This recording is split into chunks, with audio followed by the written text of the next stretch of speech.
I was the family scapegoat until I uncovered the dark secret they tried to hide. I always thought I was the black sheep of the family, the odd one out who never seemed to get anything right. You know the type, right? That person who's always blamed when things go wrong, even if they had nothing to do with it. That was me. My name's Alex, and growing up, I was the family scapegoat.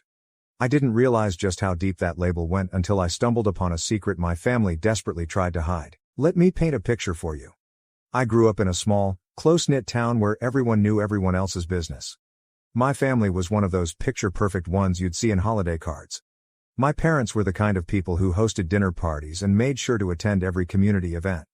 My siblings, older by a couple of years, were always the golden children, achieving straight A's, leading school clubs, and winning every sports trophy imaginable. And then, there was me, Alex, the one who always seemed to trip over my own feet. Everything I did seemed to irritate my parents. If my brother lost a soccer game, somehow it was because I distracted him during practice. If my sister didn't get a lead role in the school play, it was because I jinxed it with my clumsiness. It was almost comical how often I was blamed for everything under the sun. But, back then, I just accepted it as part of my life. The turning point came one summer when I was about 17. We were cleaning out my grandmother's old attic, a dusty cavern of forgotten memories and treasures. My siblings were off doing more important things, so it was just me and my grandmother. She was the kind of grandma who'd always sneak me candy when my parents weren't looking, so we had a special bond. As we sifted through boxes of old photos and knickknacks, I found a dusty, locked box hidden in a corner. It was one of those moments where curiosity got the better of me. I asked Grandma about it, and she hesitated, giving me a look I'd never seen before, a mix of fear and sadness. She told me it was just some old family papers, nothing of interest. But something in her voice told me otherwise.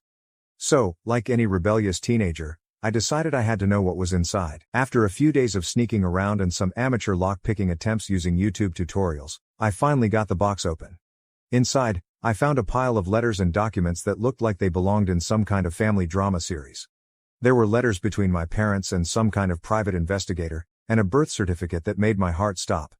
It was mine, but the date and place of birth were different from what I'd always known. I was adopted. The revelation hit me like a truck. I couldn't believe it. My parents had never mentioned this to me. My mind raced with questions. Why had they kept this from me? Did my siblings know? Did they treat me differently because of it? I felt a mix of anger, betrayal, and relief. It was like I finally had a piece to the puzzle of why I always felt so out of place. I confronted my parents later that evening, letters in hand. They were shocked, to say the least. My father looked as if he'd seen a ghost, while my mother tried to maintain her composure. They confessed, albeit reluctantly, that they had adopted me when I was just a baby. They had met my biological mother through some mutual acquaintances and decided to take me in when she couldn't keep me. Despite their confession, they never gave me the why I was looking for. After that, everything changed. The dynamics, the blame game, it all seemed so trivial compared to what I had uncovered. My siblings were also in the dark, and the revelation shook them too. It was as if a veil had been lifted, and for the first time, my family started seeing me as my own person, rather than the convenient scapegoat. But the story doesn't end there. The more I dug into the past, the more secrets I uncovered. It turned out that my adoption wasn't just a secret, it was part of a much larger, tangled web involving a family feud over inheritance, estranged relatives, and a scandal that had been buried for decades. My biological family, it seemed, was a lot closer than I realized, and they had their own set of problems that had somehow spilled over into my life. I reached out to my biological family, which was an emotional roller coaster in itself. They were surprised to hear from me, to say the least, but welcomed me with open arms. I learned about my biological mother and the circumstances that led to my adoption. It was a bittersweet journey, filled with tears, laughter, and, finally, understanding. As for my adoptive family, things were awkward for a while. My parents were forced to confront their own issues, and my siblings and I had to rebuild our relationships from scratch. It was like we were learning to be a family all over again. The blame game stopped, and for the first time, we started having real conversations. Looking back, uncovering that secret was the catalyst for change. It didn't fix everything immediately, but it opened doors for healing and understanding.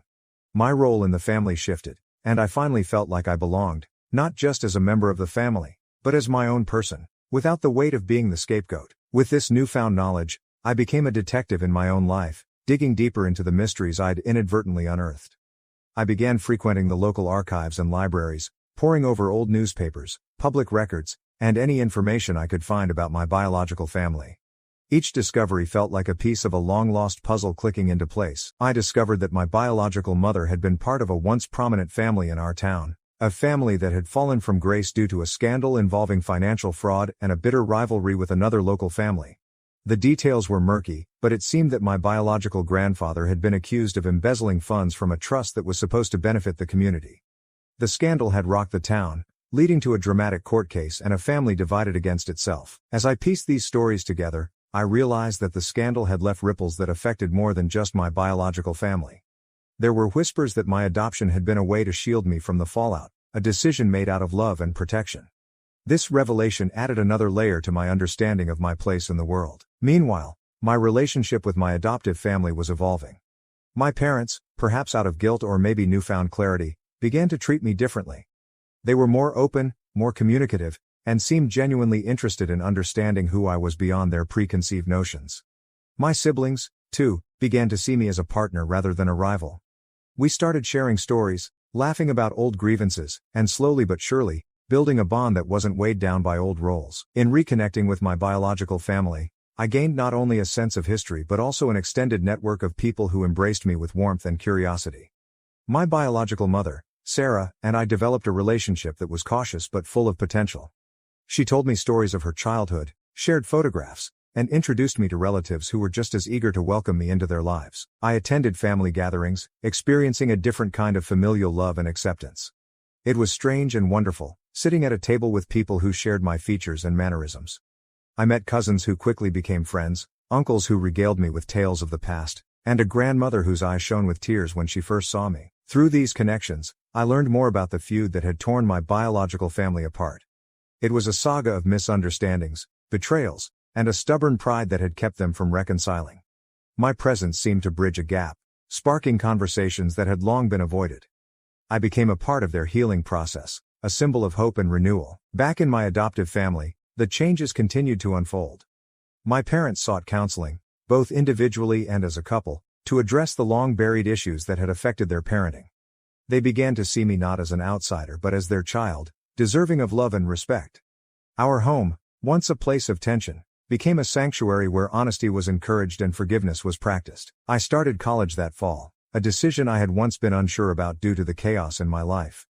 But with the support of both my families, I felt empowered to pursue my dreams.